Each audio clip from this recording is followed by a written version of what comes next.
कानामध्ये चुनू चुनू वाजत आहे, डोळ्यामोरन जाता परसपन वाटत आहे, जण कानामध्ये चुनू चुनू वाजत आहे. आता जो तुम्ही प्रिव्ह्यू बघितला त्या टाईपचा स्टेटस आहे तो बनण्यासाठी तुम्हाला सर्वात अगोदर लागणार आहे ते म्हणजे लाईट मोशन ॲप. आणि हे जे ॲप आहे ते तुम्हाला आपल्या टेलिग्राम चॅनलवरती पिनेड मेसेजमध्ये अवेलेबल होऊन जाईल. त्यानंतर हे तुम्हाला ओपन करायचं. ओपन केल्याच्यानंतर इथे तुम्हाला प्रोजेक्टमध्ये यायचं. प्रोजेक्टमध्ये आल्याच्यानंतर इथे असलेला बीटमार्क आणि शेक इफेक्ट हे जे दोन प्रोजेक्ट आहेत ते दोन्ही तुम्हाला इथे इम्पोर्ट करून घ्यायचे. त्यानंतर जो आपला बीटमार्कचा प्रोजेक्ट आहे तो तुम्हाला ओपन करायचा आहे. ओपन केल्याच्यानंतर तो काहीसा अशा प्रकारे दिसून येईल.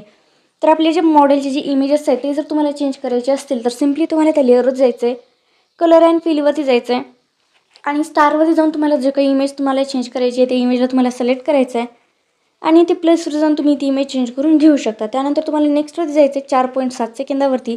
तिथे गेल्याच्यानंतर प्लसवर जाऊन मीडियावरती जायचं आहे आणि आपल्या मॉडेलचा जो नेक्स्ट इमेज आहे तो अशा प्रकारे तुम्हाला ॲड करायचा आहे. त्यानंतर या ऑप्शनचा यूज करून नेक्स्टवर जायचं आहे आणि या 4th नंबरच्या ऑप्शनचा यूज करून इमेजचा जो उरलेला पार्ट आहे तो तुम्हाला ट्रिम करायचा आहे. तर ही जी प्रोसेस आहे अशाच प्रकारे तुम्हाला 1 बाय 1 फॉलो करायची आणि आपल्या मॉडेलचे जे ऑल इमेजेस आहेत ते सर्व इमेजेस ते 1 बाय 1 बीटच्या अकॉर्डिंग इथे अशा प्रकारे ॲड करायचे आहेत.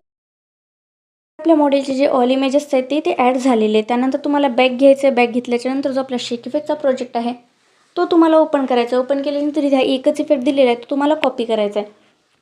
त्यासाठी तुम्हाला त्या लेअरवर जायचं आहे, इफेक्टवर जायचं आहे, 3 डॉट जाऊन कॉपी इफेक्ट करून घ्यायचं आहे. त्याच्यानंतर बॅक घ्यायचं आहे. बॅक घेतल्याच्यानंतर जो बीटमार्कचा प्रोजेक्ट आहे तो तुम्हाला ओपन करायचा आहे. ओपन केल्याच्यानंतर अशा प्रकारे जे आपले इमेजेस आहेत त्यांवरती तुम्हाला 1 बाय 1 हा इफेक्ट ऑल इमेजेसवरती पेस्ट करायचा आहे. त्यासाठी सिम्पली त्या लेअरवर जायचं आहे, इफेक्टवरती यायचं आहे, 3 डॉट जाऊन अशा प्रकारे पेस्ट इफेक्ट करून द्यायचा आहे.